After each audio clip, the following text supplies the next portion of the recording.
les capacités que nous avons et la poussière qui a enlevé, eh bien, il y a une grande disproportion. C'est comme si on arrivait pour enlever la poussière du désert avec un pauvre plumeau.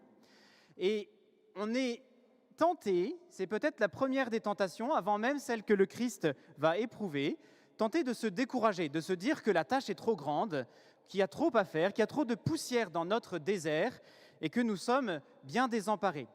Et comme si cela ne suffisait pas, dans ce désert, on rencontre un être suffisamment malveillant pour ajouter de la difficulté à notre tâche, qui vient ajouter des tentations à notre tentation première, qui est celle de baisser les bras.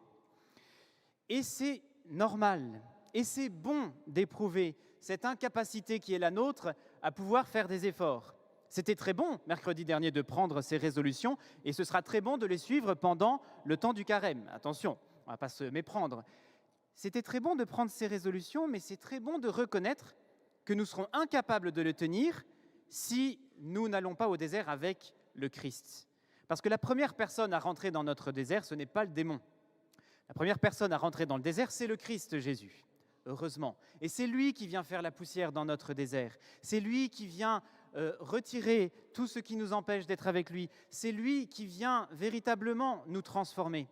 Si nous acceptons de nous laisser dépouiller par lui, nous accepterons le jour de Pâques de nous laisser envahir par sa miséricorde. Nous accepterons le jour de Pâques de nous laisser envahir par sa joie. Et même s'il y a pour l'instant peut-être ces grains d'amertume, ce grain de sable dans les rouages, bien le Christ, qui est le premier à pénétrer dans le désert, nous apprend à persévérer, nous apprend le sens de la fidélité. Lui, il sera fidèle jusqu'à la croix. Et nous aussi, à son exemple, nous allons apprendre à être fidèles, quel que soit l'inconfort dans lequel nous allons nous trouver, quelles que soient les difficultés que nous allons rencontrer, quelles que soient même les tentations que nous allons éprouver.